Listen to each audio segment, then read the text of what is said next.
ഉച്ചക്കത്തെ ചോറൊക്കെ തിന്ന് കഴിഞ്ഞ് എല്ലാവരും ഒന്ന് റെസ്റ്റ് എടുക്കാൻ നോക്കാൻ പറഞ്ഞ് പെട്ടെന്ന് പുറത്തുനിന്നൊരു വിളി വന്നത് കേട്ടോ. ചേച്ചി ഇരുമ്പിന്റെ ചട്ടി പാത്രങ്ങളൊക്കെ വേണോന്ന് കേട്ടോ. അപ്പം അത് കേട്ടതും അടുക്കളയിലെ രാജകുമാരിമാരായ ഞാനും അമ്മയും അങ്ങോട്ട് ഓടി ഇറങ്ങി കേട്ടോ.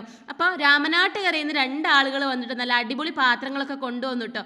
അങ്ങനെ അച്ഛന് ഞങ്ങൾ പണി കൊടുത്തു, 2 സാധനങ്ങൾ ഞങ്ങൾ വാങ്ങിച്ചു കേട്ടോ. ഇതുപോലത്തെ ഒരു ഇരുമ്പിന്റെ പാത്രം, പിന്നെ ഞങ്ങളെ വീട്ടിലെ കൊടുവാൾ പൊട്ടിപ്പോയിട്ടുണ്ടായിരുന്നു, അതും കൂടെ വാങ്ങിച്ചു കേട്ടോ. അപ്പോൾ അവരിത് സ്വന്തമായിട്ട് ഹാൻഡ് മെയ്ഡ് ആയിട്ട് ഉണ്ടാക്കുന്ന സംഭവങ്ങളാണെന്ന് കണ്ടതുകൊണ്ട് തന്നെ നല്ല അടിപൊളി ആയതുകൊണ്ടാണ് വാങ്ങിച്ചത് കേട്ടോ. നല്ല കൊടുവാളായിരുന്നു കേട്ടോ. അപ്പോൾ ആ പാത്രം ഞങ്ങൾ അങ്ങോട്ട് വാങ്ങിച്ചിട്ടുണ്ടെങ്കിൽ നമുക്ക് ഫ്രൈയും പൊരിക്കും ഒക്കെ ചെയ്യാമല്ലോ എന്ന് വിചാരിച്ചിട്ടോ. ഇത് മാത്രമല്ല പല ടൈപ്പിലുള്ള പാത്രങ്ങൾ അവരുടെ കയ്യിലുണ്ടായിരുന്നു. അപ്പോൾ ഞങ്ങൾ ഇതാണ് കേട്ടോ വാങ്ങിച്ചത്.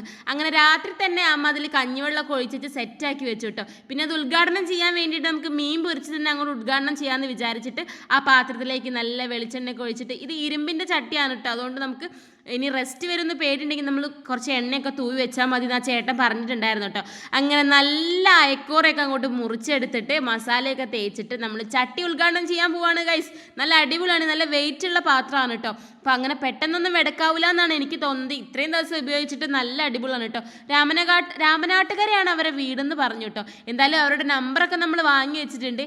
ഇനി നമുക്ക് വേണമെങ്കിൽ ഇതുപോലത്തെ പാത്രമൊക്കെ വേണമെങ്കിൽ അവരെ വിളിച്ച് പറയാമല്ലോ എന്ന് വിചാരിച്ചിട്ടോ. അമ്മയും ഞാനും എന്തായാലും നല്ല ത്രില്ലായിരുന്നു ഈ പാത്രം കിട്ടിയത് കേട്ടോ. നമ്മൾ നോൺ സ്റ്റിക്കൊക്കെ പൊതുവെ ഉപയോഗിച്ച് കഴിഞ്ഞാൽ അത് പെട്ടെന്ന് വെടക്കാവില്ല, നമ്മൾ റഫ് യൂസൊക്കെ ആകുമ്പോൾ. അതൊന്നും പേടിക്കാനില്ല, നല്ല ഇരുമ്പിൻ്റെ പാത്രം ആയതുകൊണ്ട് തന്നെ കുറേ കാലം നമ്മളെ കയ്യിൽ നിൽക്കുമെന്ന് വിചാരിക്കുന്നു. എന്തായാലും ഞങ്ങൾ മീനൊക്കെ പൊരിച്ചിട്ട് ഒട്ടിപ്പിടിക്കുന്ന ഒന്നും ഉണ്ടായിരുന്നില്ല കേട്ടോ. നല്ല രീതിക്ക് തന്നെ നമുക്ക് കിട്ടിയിട്ടുണ്ടേ. മീൻ പൊരിച്ചിട്ട് നമ്മുടെ പാത്രം നമ്മൾ അങ്ങോട്ട് ഉദ്ഘാടനം ചെയ്യാൻ ചെയ്തു കേട്ടോ. അപ്പോൾ ബൈ.